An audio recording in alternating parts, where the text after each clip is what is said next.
Hey everyone, it's Andy with this week's Tips for Work and Life. We're going to talk about changing careers today. Career change success, the first 7 steps that I would take if I was going to make a career change. Now, for all of you out there who are watching this, I want to offer some words of encouragement. I know you can do this. I've done it 3 times, and if I could do it 3 times, you can do it. And the greatest news is you have the ability, and it's never ever in the history of the world been easier to make a career change with all the resources that we have in this world to help educate you and get you going in the right direction. The problem is most people don't have a plan, which I'm going to give you today, the first 7 steps to that plan. But before we do that, I want to just give you a moment of perspective. And I want you to tuck this away in the back of your mind as you watch this video, or any of my videos for that matter. If I wasn't brave enough 13 or so years ago to make a career change, and again 2 years ago to make another change, you'd never be benefiting from this video or any video I've ever created or any training course or anything I've ever done to help facilitate your career and your life. So I want you to think about, as you're hesitating to make that change, all the people in this world that would benefit from you doing so. So whether you are an old pro like me, just wanting to make a drastic career change, or whether you're a college student just looking for that first job, or anybody who wants a job where they don't feel like they have the requisite experience, this video's for you. So I'm going to give you the first 7 steps that I would take. Let's roll. Number 1.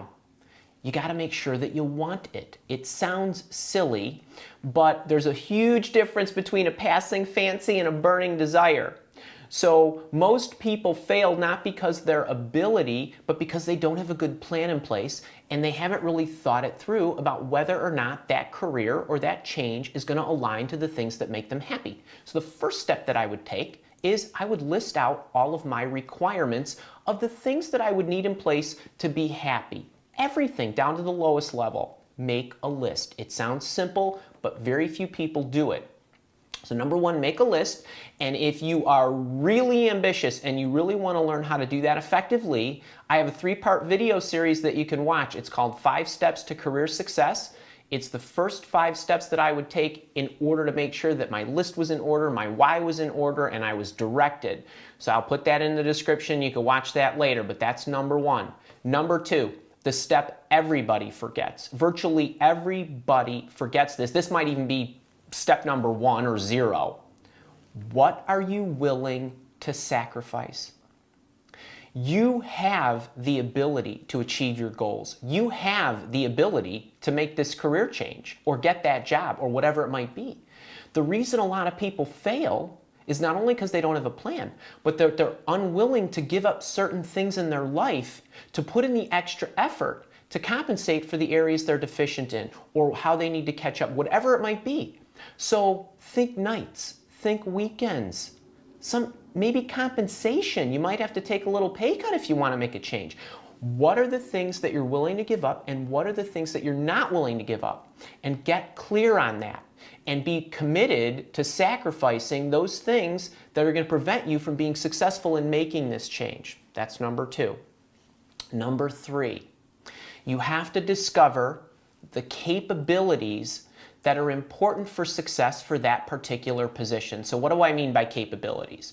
So think about, an example I use a lot is for salespeople. When a salesperson is about to sell a product, a thing, a service, or whatever, knowing exactly how to sell that particular product, that's a trade skill. That's something that you learn with experience selling that particular product. That's something that can usually be easily taught. But great salespeople that can transcend whatever product they're selling, whatever service they're selling, they have foundational abilities like good leadership skills, good organizational skills, good communication skills. They're good listeners. They know how to connect the dots for their customers or prospects to show them how their products and services will benefit them. They're good at psychology. Those are foundational abilities that can be developed that make a great salesperson a great salesperson. If you want to be a chef, then you need to figure out what the great capabilities are that make awesome chefs. There's 2 ways to do that. Well, there's many ways to do that, but there's 2 easy ways. You could literally Google what qualities make a great chef. and a whole bunch of blog posts will come up and a whole bunch of books will come up. Go ahead and do that. Read them, learn, see if those are things and qualities you think you already have. The other thing is you can do a little research with individuals who are currently doing that role or have done that role. So there's lots of ways, but you want to get these capabilities. It's really important to get these capabilities, and we're going to use these at a later step in the process. That is a really, really big deal that you understand what those qualities are. And speaking of people, step number 4 is you got to do a little reconnaissance. Talk to people who are currently doing that job. And I want to stress here for a second, those people that are actually currently doing that profession. And why do I make such a big deal about that? It's okay to talk to somebody who was a chef or who was a salesperson. But human nature is we tend to forget what it was like, what some of the struggles were, what it was like not to know what we know. And the other thing is their techniques or their interaction with the world might be a little outdated. You want to talk to people who are currently going through it. It's fresh in their mind. They know what they're dealing with. It's front, it's center. They can share it with you. You can start making a bigger list of things that you're going to have to evaluate and consider to know whether you're going to want to make that change. Very, very big deal. It might sound exciting when you're thinking about making that change, but if you don't have some realistic, real-time data, you're not going to be successful. Number 5, still on the theme of people, it's never been easier to get help out in the world and get educated on a career that you want. I call this one, number 5, building a Franken mentor. So, using myself as an example, when I became a trainer a few years ago, I didn't know how to work a camera. I didn't really have a great platform. I didn't know what it was like to build a membership site or a training course or a number of other things that I had to learn. I have 7 different people that it takes to help me shoot this video. So I had to learn from many different people who were fantastic experts at what it was that they do that contributed to my ability to deliver this to you. So Google them, find the books, find the blogs, follow people, figure out and align those capabilities with individuals who speak on that, write on that, talk on those capabilities, and start to learn. And over time, you'll find that some of those experts are a little bit more effective at giving advice than others. Continue to follow them. But that's a way where you can start educating yourself. Very big deal. You can catch up on your free time outside of your current work hours. Follow your Franken mentor. Number 6, you've got to anticipate the struggle and plan for it. It's amazing. People want to envision success. You hear a lot of people talk about, well, just imagine yourself successful. That's bunk. You can't just imagine yourself into success. The better way to imagine yourself towards success is envision the struggles you are about to encounter, anticipate them by talking to the people, researching the change you want to make, and then put a plan together as to how you're going to overcome them and envision yourself through the struggle. How are you going to react when you encounter that obstacle? If you are more prepared for that encounter when you hit it because you've envisioned yourself hitting it and you knew you were going to hit it, you're going to be more successful in getting through that. If you just envision yourself on the beach having your cocktails, it isn't going to work. Now, you probably have a dozen problems that you have to overcome. All of us do.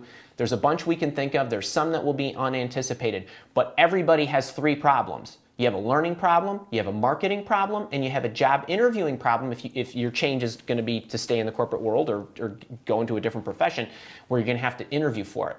Learning, marketing, and interviewing. The learning part, so step number 7, you got to execute your plan against this. The learning part is something that I've already spoken about. Build your Franken mentor, get the books, follow the blogs, do the research, do your reconnaissance, talk to the people, start getting educated, start becoming more and more familiar. That one is pretty straightforward. It just takes a little elbow grease. The marketing aspect, so people always want to know, oh no, what do I put on my resume because I don't have the requisite experience? Well, If you did step number 3 correctly, where you identified those capabilities, and remember that example that I used about the salesperson, psychology skills, leadership skills, organization skills, influential skills, communication skills, and so on. Those foundational traits, the greatest employers in the world, they know that that's what they need to be evaluating when they're going to hire a salesperson. So what you need to do is take whatever experience that you have. If you're a college student, we're talking internships, part-time jobs, school projects, school classes, whatever you have at your disposal. If you're a professional, take whatever experience you have in your life, make the list of capabilities, and then go through your work history and start identifying the projects, the efforts, the work that you did that helped you build skills that align to those capabilities. And we want to put those in your career profile, in your highlights, in the bullets in your professional experience, on your resume. And if you really want to see how to lay that resume out, I have a video called Build Your Ultimate Professional Resume. It's got a resume template. It's extremely popular. I've got that in the description. You can grab that as well. But that is the way to market yourself. You can put it on the resume. You can put it in the cover letter. And you can put it on your LinkedIn profile. And you can talk about it in the responses that you give to questions in the job interview. Focus on the capabilities. That is your key. Because when you don't have the requisite work experience, you've got to focus on the capabilities. So let's run over the 7 again. Number 1, make your list. You got to make sure that you want it. Number 2, make sure you think about the sacrifices you're going to make. Number 3, make your list of capabilities. Number 4, do the reconnaissance and talk to people. Number 5, build your Franken mentor. Number 6, anticipate the struggles, list out the struggles you're going to have, and put a plan together. And step number 7, execute the plan, primarily going against your learning deficit. So you want to collapse that. Your marketing and your interviewing issues. You want to focus on the capabilities, grab the experience you have. So I hope you enjoyed this. If you like this video, give me a like, a comment, and a share. If you're watching it anywhere other than my YouTube channel or the Tips for Work and Life blog, hop over to the blog. I've got loads of information on how to go deeper in each one of these steps. And until next week, have a great one.